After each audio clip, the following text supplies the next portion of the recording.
Today's game is quirky, weird, and there's a good chance you've probably never played it. This is Pixelated Audio Episode 9, and we're talking about the Outfoxies. Kill your enemy by any means.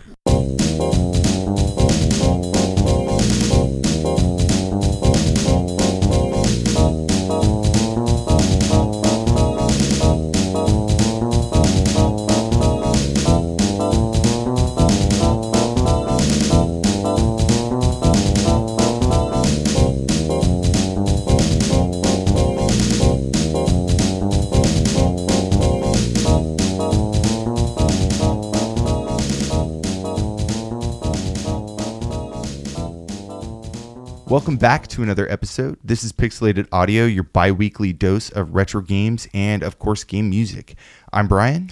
And I'm James. In this episode, we're going to be covering the Outfoxies, which is an amazing but extremely overlooked arcade game from the 90s with an equally great soundtrack. This is really going to be a fun one. Yeah, no, the Outfoxies is a really interesting title. I guess it's best described as this crazy one-on-one 2D arena fighter. Yeah, I think that description fits. It's really such a fun game. Yeah, no, it really is. The track that brought us in was called A Plot, composed by Masahiro Fukuzawa. Yeah, and this is not a whole lot to say about this track, but I mean, you were saying before that it really kind of sets the mood for this episode. Yeah, it's kind of like our entryway, like our gatekeeper into like the rest of the tracks we have lined up. It's kind of got that jazzy kind of spy versus spy thing, right? And with the progression, there's not a whole lot going on. It's elevator music. Yeah. Anyways, the clip that we actually played, as you know, James is bringing in the show, was the stereo check, and I just wanted to bring this up quickly. It's you only find it in the dip switches of the game. This is an arcade game, so when you go in and flip the dip switches for like sound checks and coin level checks and stuff like that, this is the audio on there to check your stereos. So, anyways, we thought we'd throw that in there. So let's dive into the history behind the Outfoxies. The game was both developed and published by Namco for the arcade, and even though the title screen says copyright 1994, the game was actually released in 95. Most likely, this was because the initial development and playtesting was completed and signed off earlier in the year, but the actual release date, was pushed back. But anyways, we do know that it was released on a revised version of Namco's NB1 arcade hardware, creatively enough called the NB2. And it was used in only two different games that were actually released. There was the Mock Breakers and, of course, the Outfoxies. The story is simple. A mysterious man going by the name of Mr. Acme contracts 7 hitmen to assassinate 7 world-famous art collectors. But in a strange twist, each of the hitmen are also hired to kill the other 6. They don't know what Mr. Acme's motives are, but there's a huge payout to the last man standing. And for such a short and simple story, it's pretty creative and clever how, it fits into the game. It gives you this reason kind of behind what you're doing rather than just this normal, tournament style setup. Yeah, and it's nice that they mix it up. Actually, I think I'm ready to hear some more music. Yeah, sure. We mentioned before that the game was composed by Masahiro Fukuzawa, and I believe he was actually just working for Namco because he did a few other of their arcade titles as well. Yeah, titles like Nebulous Ray, which is a pretty rad shooter. Yeah. Final Lap 3 and Dancing Eyes. We've actually got some stuff from Dancing Eyes to throw in a bit later too. But first up on the list is simply called the Outfoxies. Following that, we have Mr. Acme's theme, A Plan Double Cross. And lastly, A Plan. So let's take a listen to those and we'll be back after the break.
That was the Outfoxies, Mr. Acme's theme, A Plan Double Cross, and A Plan, composed by Masahiro Fukuzawa. The first track, the Outfoxies, that is the attract mode.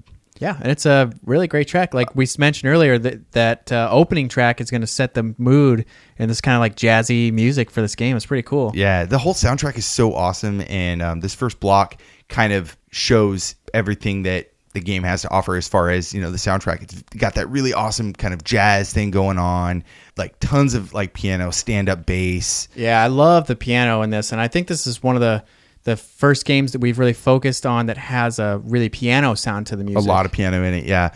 Attract mode, if like that doesn't make you, pop in your quarters, like nothing else will. That's super fun.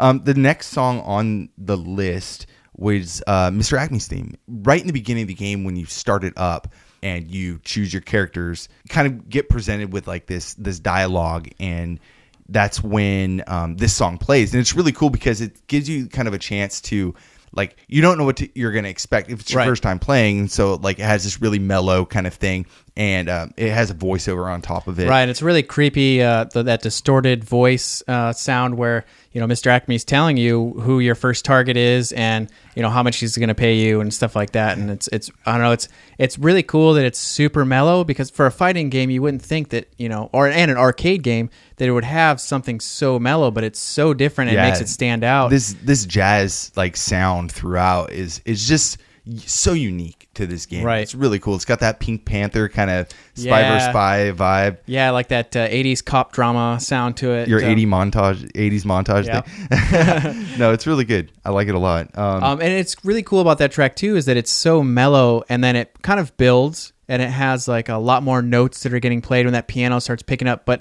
the track itself doesn't feel like it picks up pace. It still stays pretty mellow, and it's just a really good background track for learning what's going on in the game. And that last track called A Plan, that is another, it's a little bit quicker, and I believe this is this when you're choosing your character? Yeah, I'm pretty sure this is where that fits. The character select screen. Yeah, it's cool. It comes in again with the piano and stuff like that. Just really cool stuff. Yeah, that initial beat that it throws out there kind of reminds me of like Judge Judy or something like that. Like I'm getting ready to go to court. No, that's great. That's great. Actually, let's get into some gameplay for the Outfoxies now. Yeah, sounds good. It's a sprite-based one-on-one arena-style fighting game. It's kind of like Smash Brothers meets Power Stone meets Elevator Action Returns. There's all these really unique parts that make it really fun, and in terms of gameplay, it's really similar to Rolling Thunder, another Namco arcade game from 1986. Yeah, you can really see a lot of those elements in here. And for the controls, along with the 8-way joystick, the game uses 2 buttons, one for jump and the other for attack. And while this seems a little basic, it actually works really well for the game. Each of the characters can run, dash, jump, grab ledges, roll to avoid hazards, swim, and also perform a basic attack across these multi-tiered levels. So you're pit against another hitman in a given level while the clock ticks down. And there's really 2 main factors in every fight. Your opponent, obviously, but the other is the level itself, which is a complete death trap. In the stages, there's a huge arsenal of weapons scattered all over the place, like a pistol, machine gun, grenades, a flamethrower. Yeah, just a bunch of other goofy weapons like a pie or a bowl of soup. Yeah, it's so weird. I thought it was really cool that when you catch fire, you can actually roll into your opponent and they'll light up as well. Yeah, it's really clever how they did that. Anyways, the game itself plays on a single 2D screen that scales or zooms in and out based on the distance you are from your opponent. It can get pretty pixelated when it zooms out, but really what the game boils down to, though, is the ability to kind of outfox your opponent. Your ammo's limited, and hand combat doesn't really do much damage, so you're always like kind of quickly reframing and maneuvering around to get a quick shot in every now and then, and that all really adds up. Exactly. You have this really fast arcade game, but there's really a lot of creativity required to actually do well. Each player has their own life bar, but since there aren't really any health pickups, you have to really be aware of everything you do. That's a good point. I mean, we came in with that audio sample from the game, Kill Your Opponent by Any Means, and really, that's exactly it. But one of the weirdest things about the game is the cast of characters. Yeah, a very colorful group. Not a very big roster with only 7 playable characters, but man, all very unique. Let me read the list here. There's John Smith, Betty Doe, Eve, Bernard White, Professor Ching, Dweeb, and Danny and Demi. John Smith looks like your average guy in jeans and a leather jacket wearing a t-shirt with Dharma on it. He's got that really Mel Gibson from the 80s kind of look to him. Yeah, without the mullet. And he's also your well-rounded fighter. Betty Doe is a big businesswoman trying to make some extra cash by contract killing. Nice. She's also the most accurate with guns compared to the other characters. Bernard White is a tall, strong bioengineer with a prosthetic hand. He's pretty quick and does a lot more hand-to-hand damage, but he's also the biggest character, so that makes him like the biggest target. And he's got hilarious animations. Yeah, those running while windmill spinning arms animation. That's awesome. Then there's Eve. She's a has-been movie star that runs around with her pet iguana. Professor Ching's a genius scientist hitman that just so happens to be in a wheelchair. That's pure gold. I know. Not only that, it's like this special killing wheelchair, so it can act as like a shield and it has all these like mechanical parts to it and flings him around. It's pretty funny. Yeah, but I think Dweeb outdoes that. He's the only hitman in the world that'll work for Bananas because he's a chimpanzee in a top hat and a tux. That's not too bad, though, because bananas are, like 79 cents a pound? Yeah. He's also the smallest and fastest character, so it kind of makes him hard to hit at times. Right. Finally, we have the creepy child criminal duo named, or called Danny and Demi, and they're ex-Siamese twins that were separated in a near-fatal train wreck. So you can see this is a pretty odd bunch of characters. The way it should be. But let's take a break and play some more tracks. What's up next? We have 3 tracks in this block for you: Skyscraper, Showtime, and City of Blue.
You just heard Skyscraper, Showtime, and City of Blue from the Outfoxies, composed by Masahiro Fukuzawa.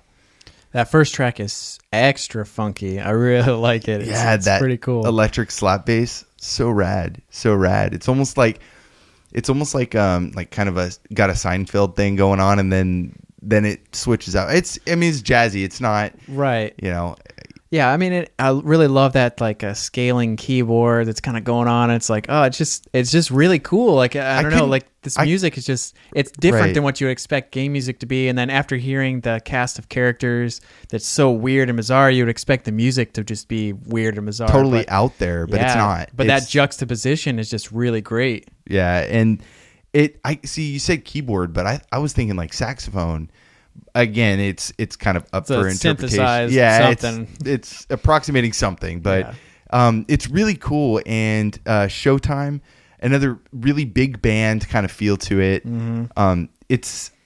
It's a great track. I hate saying every track is it's a great track, but no, it's. Well, we picked them because we felt that they were great, but this one especially is different because it feels like you kind of just stepped into a jazz club. Like it doesn't feel like it resonates with the game at all, but yet when you see it and you hear it while you're playing, it's just such a cool thing. It's really cool background music. Like if you were to like step into like a bar or something, a jazz bar, and like order a drink and talking to your friends, you would hear this in the background. That's kind of the vibe I get. And then the last track, City of Blue, that goes back to that whole like kind of crime scene investigation kind of soundtrack. It's got a lot more drama in this, and I'm finding that I just love trailing notes. Like that part of this song is just so great to me. I can't help but like kind of bob my head when I'm listening to it. Like I really get it. It's good. I don't know why, but that song reminds me of, there was like a McDonald's commercial like in the 80s. Like what was it? Mr. Mac at Night or Mac the Knife or something. I think I remember. Yeah, it was like a giant moon head. Yeah, it was a giant moon head. And like this track like just makes me think of that commercial. Like I don't know where that came from, but like I just started thinking of that. That's pretty funny. Yeah, it's there. The block is really cool, and it's like a little bit. Each track is different. It's like the same elevator music over and over. They really do add a different. It's a completely different feel to each track. So it's really cool how they did that. So we've already talked about the characters, but really the star of the show is the levels. Yeah, let's bring up the graphics real quick to kind of lead us in. Yeah, I think that'll draw a lot better mental image for everyone. So the Namco NB2 board has a 32-bit processor, and it could do more complex sprites than its predecessor. But that being said, it still kind of feels like you're looking at upgraded 16-bit sprites. The resolution is only 228 by 224, so it's still pretty limited. And the game really gets compared a lot to Elevator Action Returns because of the really similar sprite work and tiling. And the levels and stages kind of feel taken right out of that game. Speaking of that, I really like that every character had their own unique level. And when I say unique, I mean like really unique. The Skyscraper level is probably the most complex in the game. When you start the match, there's a fuse that's lit that leads to a bomb attached to the roof where the helicopter is parked. You have some time to run around the map, but when the bomb goes off, the building slowly starts to collapse in on itself, and it forces you to fight on the move and avoid the debris. The aquarium has a bomb that's been planted too. At some point in the match, it'll explode, and the whole stage fills up with water. Sharks come out, piranhas, and all these other hazards. This is actually one of my favorite levels. It even has this giant whale statue hanging from the ceiling that you can jump up on and fight. It's so cool because when the bomb explodes, that whale like plummets down and falls on top of this giant statue's trident. And it kind of looks like the whale's getting harpooned or something. It's pretty funny. Yeah, no, it's pretty cool. And that's just one of the things that makes this level and really the game for that matter so much fun. Yeah, there's just so much eye candy. There's a train level with different cars that you can fight inside of and on top of and go through tunnels, getting knocked off the back and things like that. It's really cool to see Namco play with both really tall vertical levels and these wide horizontal ones. It makes each match feel more unique with different fighting strategies.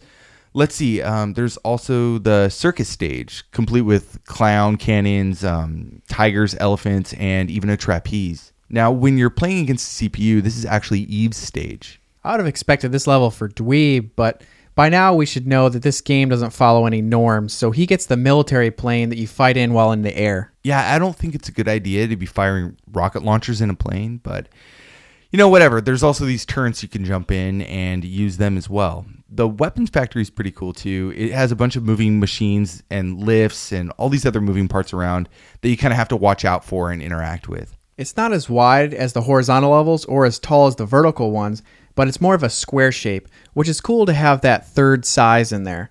Finally, there's the cruise ship, and it's actually the smallest stage in the game, but it makes up for its size by its crazy rocking back and forth motion. I hated that stage at first, but the more I played, I kind of came around to it. There's actually one more level, but you can only play it in single player mode. After you've killed everyone, you get invited to Mr. Acme's mansion to get paid. Right from the start, it's a death trap. Falling chandeliers, attack dogs, all that friendly, inviting stuff. Yeah, it's pretty obvious that he doesn't want to pay you. And as you make your way through, there's all these crazy traps, but about halfway in, you actually run into Mr. Acme and start chasing him through the rest of the mansion as he's shooting at you. When you finally make it back to his office, he cowers behind this large lady in a chair, and you hear this. Welcome. I am Acme's wife. As we promised, we shall pay you Right now. So it's actually Acme's wife that's behind everything. And that's just such an awesome sound clip. Yeah, it was such a cool twist when I got to that part of the game. Way cool. And it gets so much better, too. You chase both Acme and his wife through the rest of the rooms in the mansion until they get to the roof where they board a helicopter. God, it's one of the coolest arcade moments. Like, they start tossing grenades down at you, and you have to pick up a rocket launcher to fire up at it. Eventually, when you hit it enough, it causes the helicopter to blow up and sends Acme falling down to the mansion roof. It's actually so funny. He somehow survives the fall and starts to get up, and then his fat wife lands on him. No, I was cracking up so bad when I saw that. Yeah, and then she starts to get up, and then the helicopter plows into her. That's got to be like the best ending ever. Yeah, I mean, the whole game is nuts to begin with, and that kind of just seals the package. Yeah, really. Oh, so we wanted to get into a block here real quick, but we have a track from another game that Fukuzawa composed that we brought up earlier called Dancing Eyes. And this game was released a year later in 1996 for Namco System 11 arcade hardware.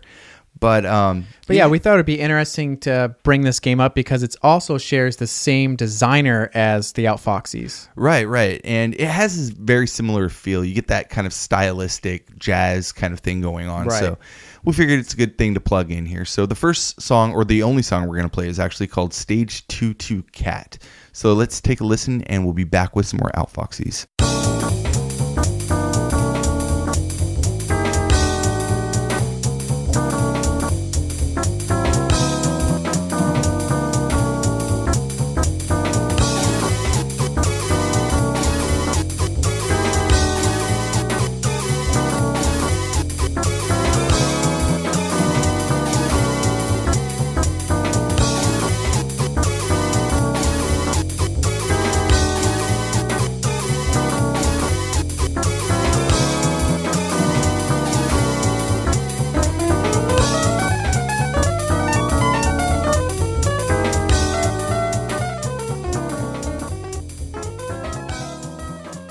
That was Stage 2 Cat, composed by Masahiro Fukuzawa from Dancing Eyes.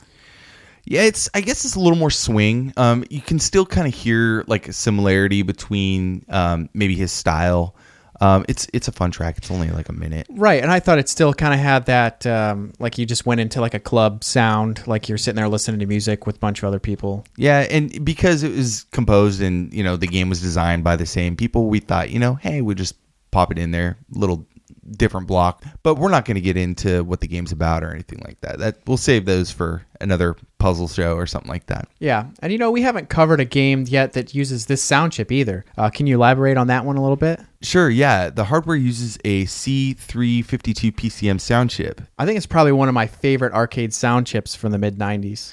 Yeah, I think I'm in the same boat. There's 32, digital channels, 8-bit PCM samples. It's got 4 channels out, I believe, and it has this really clean 42 kilohertz sound rate.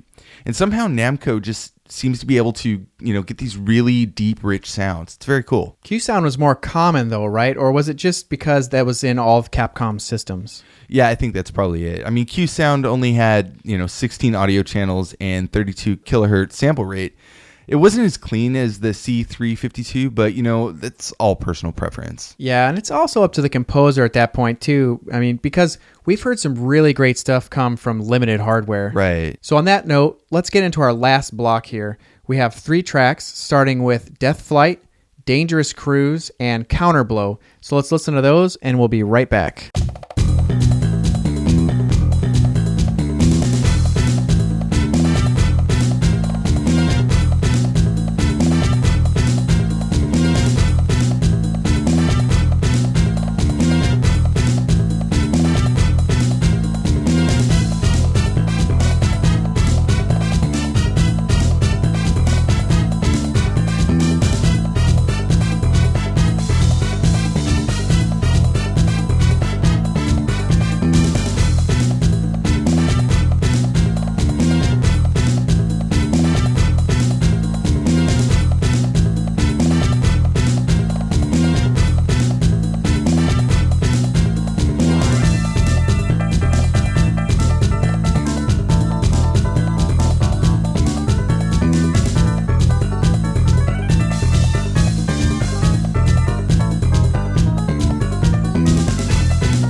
awesome tracks. That was Death Flight, Dangerous Cruise, and Counterblow, composed by Masahiro Fukuzawa for Outfoxies in the arcade.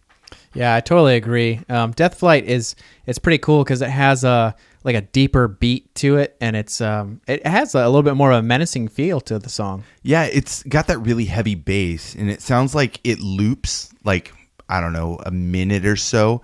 So you're like, oh, okay, this is just how the song is. And then it really cuts into this just sick electronic organ, and it just, he goes to town. He has this crazy solo, and then follow that with a bass solo right afterwards. So it just kind of explodes on you later on. It's yeah, cool. like you said, you kind of don't really notice it coming, and you just kind of feel like you're in a loop, and then it's like a really pretty cool part to the song. Yeah, I think when I was picking this track out, and I was listening to it, and we're listening to it again. I'm like, really? Like, I think I picked tracks that didn't have just like loops in them, and then we kept listening, and sure enough, it just turns out pretty awesome.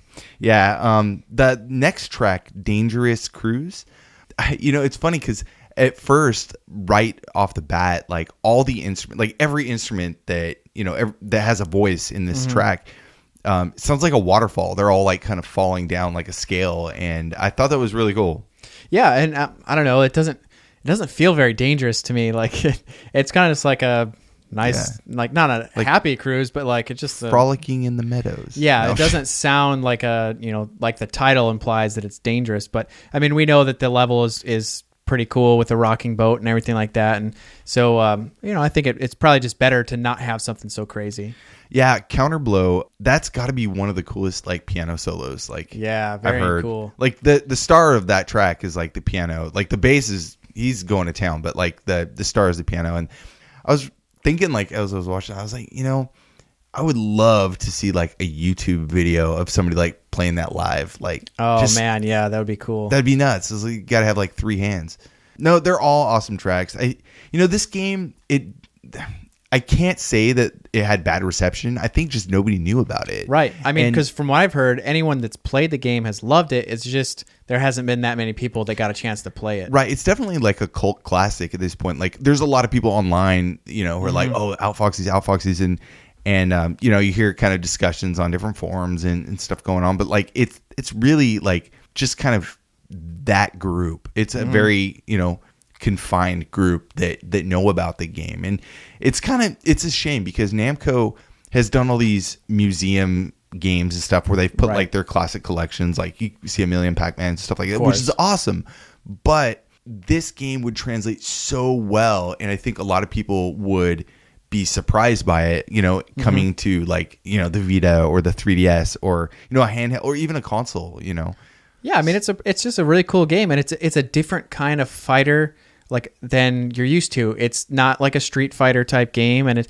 it's kind of like Smash Brothers, but not really. Whereas it takes a lot longer to kill each other, so your matches are 5 minutes plus. It's a struggle. Really, it's really cool. Struggle. So I think that about wraps up the show.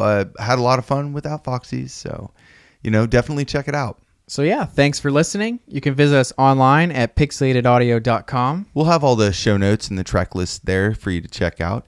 We're also on Twitter, and you could subscribe to us on iTunes or Stitcher, and feel free to leave a review for us. We appreciate it. Yeah, those reviews give us the fuel to keep putting out more episodes for you guys. Yeah, totally.